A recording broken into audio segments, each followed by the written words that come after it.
सभी अतिथिगण, सभी बच्चे और जो भी इस इवेंट में सभी पार्टिसिपेंट्स हैं, सबको प्यार भरी नमस्कार।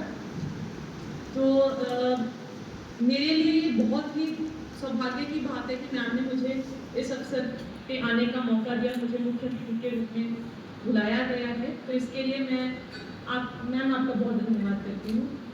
सर, जो आपने इतनी सिंपल लैंग्वेज में बहुत से हम अपने रेगुलर लाइफ में अपने वर्ड्स को यूज़ करते हैं, उनका असली अर्थ क्या है, भारतवर्ष का असली अर्थ क्या है। मेरे दिमाग में भी आज तक भारत का जो मतलब था, जो मैं समझती थी, वो एक भरत के राज्य, उसी राजा भरत के उसी एंगल से ही मैं सोच रही थी कि इसका मतलब यही है। बट आपने एक बिल्कुल ही डिफरेंट और सही मायने में उसका क्या असली अर्थ है वो आपने बताया है सर। थैंक यू उसके लिए सर। और मैम, आपने भी बहुत ही सिंपल वे से बताया है कि हमें कैसे एक अच्छे लर्नर के तौर पे हम कैसे सीख सकते हैं चीज़ें। तो ये यहाँ पे आना एक बहुत सफल हुआ हम सबके लिए।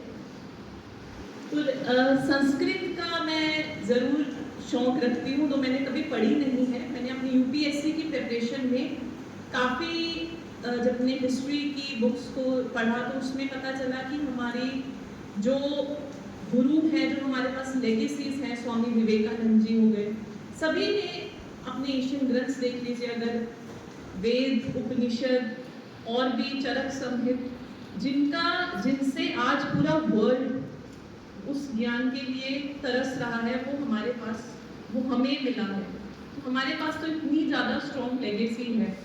बट ये बहुत ही दुर्भाग्य की बात है कि हम अपनी कल्चर को छोड़कर एक और वेस्टर्न आइडियोलॉजी हर एक सेंस में उसको अडॉप्ट कर रहे हैं। जितनी भी आज की समस्याएं हैं पूरे वर्ल्ड की, उसका हल अपने कल्चर से ही निकल रहा है। आप देख लीजिए, आयुर्वेद साइंसेस जो है वो आज कितनी, कोविड के टाइम में कितने उसने हल दिए, ऐसे ऐसे सॉल्यूशंस दिए हैं जो वर्ल्ड को भी बड़े हैरानीजनक लगे, क्योंकि आज तक एलोपैथी को ही एक माना गया है कि यही एक रियल मेडिसिन है।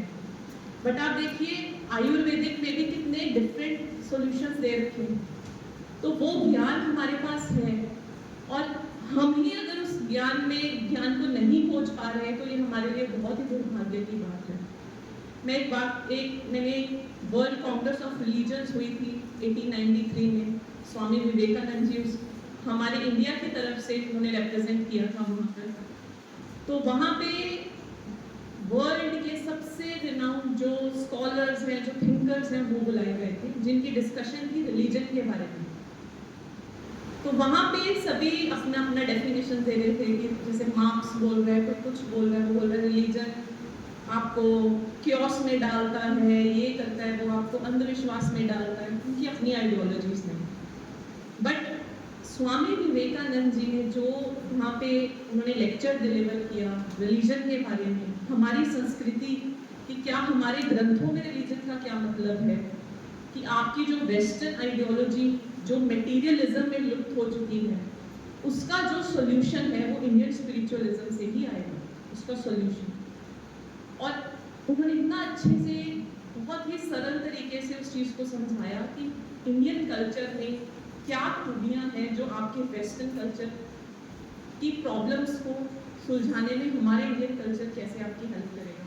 और आप मानेंगे नहीं, उनको 20 मिनट स्टैंडिंग ओवेशन देंगे।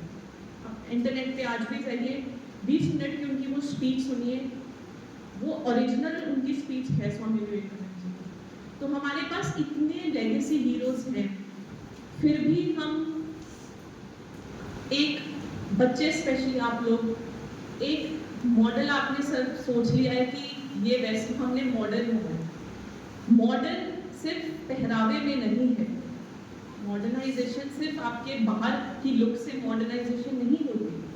आपके थॉट्स जो है वो इनोवेटिव होने चाहिए, वो क्रिएटिव होने चाहिए, और उस चीज़ में आपकी संस्कृत, ये जो संस्कृत लैंग्वेज है, ये बहुत हेल्प करेगी। क्योंकि आप जितने भी देखिए, जो बच्चे संस्कृत पढ़े थे, उनकी कॉग्निटिव एबिलिटी, उनकी क्रिएटिव थिंकिंग बहुत ज़्यादा होगी कंपेयर टू जो बच्चे और लैंग्वेजेस पढ़ते हैं। वर्ल्ड की सबसे ज़्यादा ऑर्गेनाइज्ड लैंग्वेज, सबसे mother of all languages Sanskrit को बोला गया। अगर आप संस्कृत पढ़ते हैं, इसके बहुत फायदे होंगे। पहला, आप वैसे ही एक आपको लैंग्वेज आनी चाहिए, भारत की संस्कृति को दर्शाते हो आप एक और लैंग्वेज सीखेंगे तो उसमें प्रोफिशिएंसी होगी। कितनी अच्छी बात है, हम इंग्लिश सीख रहे हैं, हम हिंदी सीख पाएंगे, हम आप पंजाबी बोलेंगे, एक और लैंग्वेज अगर आपको आएगी तो आपकी प्रोफिशिएंसी इंक्रीज होगी।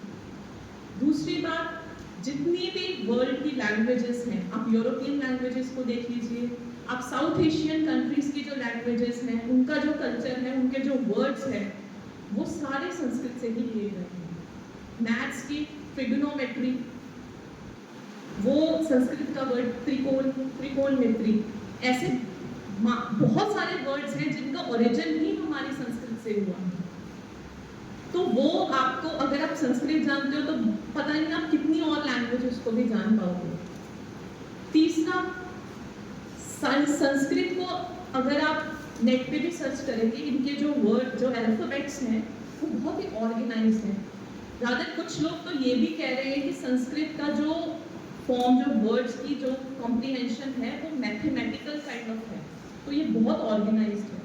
इससे क्या होगा, अगर आपके बच्चे संस्कृत में हैं, पढ़ रहे हैं, तो उनके एनालिटिकल स्किल, उनकी पर्सनालिटी में एक सोबरनेस और शांत काइंड ऑफ उनका व्यवहार बहुत अलग दिखे। तो हमें वर्ल्ड के साथ भी चलना है, नो डाउट, बट संस्कृत और अपने इंडियन कल्चर को साथ लेकर। प्रोग्रेस वही करता है, आप देश देख लीजिए, जापान देख लीजिए, आप चाइना देख लीजिए, वो प्रोग्रेस कर रहे हैं, वो टेक्नोलॉजी को साथ लेकर चल रहे हैं, बट साइड बाय साइड वो अपने कल्चर पे भी पूरे इंग्रेन हैं। आज भी अगर आप जापान की एशियन, उनकी जो मेडिसिन हैं, वो वही फॉलो कर रहे हैं। और शर्म की बात है कि हम लोग, जिन्होंने वर्ल्ड को पूरी ज्ञान बांटा है, और हमें ही वो ज्ञान अभी उसको भूल चुके हैं, हम बिल्कुल ही एक अलग ही दिशा में जा रहे हैं। तो मुझे ये बड़ा अच्छा मैम का ये इंस्टीट्यूशन का बहुत ही योगदान है। आप सब बहुत लकी हैं कि आप होशियारपुर में आपको ये फैसिलिटीज मिल रखी हैं, यहाँ लाइब्रेरी भी है। तो ये पेरेंट्स का भी दायित्व इतना ही है कि आप अपने बच्चे को, अगर आप ग्रोथ की तरफ जा रहे हैं, तो सिर्फ पहनावे में इस चीज़ में ग्रोथ नहीं होगी। आप सभी इंडिया का भविष्य है, आपके ऊपर जिम्मेदारी बहुत है। हमने 2047 का गोल बना रखा है विकसित होने का।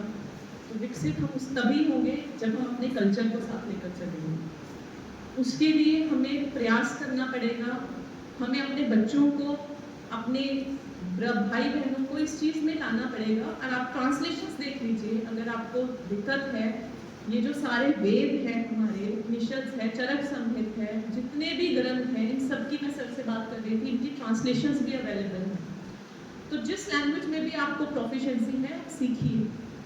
Attach back to basics approach में ही आज के सभी हल हैं। आप एग्रीकल्चर का देख लीजिए, एग्रीकल्चर के ग्रीन रेवोल्यूशन के बाद हमारे जो पेस्टिसाइड्स का इशू आ रहा है, उसका हल आज भी हम पंच तत्व करके एग्रीकल्चर है वो फिर से हम उसी पे आ रहे हैं दोबारा, क्योंकि हमारे ग्रंथों में ही सभी चीज़ों का उसका हल है। तो जब तक हम अपने कल्चर में प्राउड फील नहीं करेंगे, तब तक हमारी ग्रोथ हमारे किसी काम की नहीं है। हमारे लेगेसी लीडर्स हैं इतने, स्वामी नित्यानंद जी, स्वामी विवेकानंद जी, आप उनकी बुक्स पढ़ लीजिए, उनके थॉट्स आप देखिए। उस ज़माने में भी उनके इतने प्रोग्रेसिव थॉट्स थे, और हमारे पास उनके सारे बुक्स भी हैं। हम क्यों ना अपने बच्चों को रीडिंग पे लगाएं, क्यों ना आप सभी एक बुक का टारगेट लगा लीजिए कि मैंने 1 महीने में एक बुक पढ़नी है, अपने कल्चर को समझना है, आप अपने आप को प्राउड फील करेंगे। तो ये मैं आप सभी से अनुरोध करती हूँ कि आप जितना हो सकता है, एक मैम इनको आपने से बात भी कर रहे थे हम कि स्टूडेंट्स को आपके जो यहाँ पे स्कॉलर्स हैं जो पढ़ रहे हैं, एक सेशन उस पर बच्चों को डिफरेंट स्कूल्स में about how culture, how much is importance culture की क्या वैल्यू है हमारे। तो वो अगर पता ही नहीं है, स्कूल में भी वो चीज़ नहीं दी जा रही, तो आपके इंस्टीट्यूशन से अगर वो दी जाए तो बहुत फायदा है। तो बाकी मेरी तरफ से सभी को ऑल द बेस्ट बच्चों को।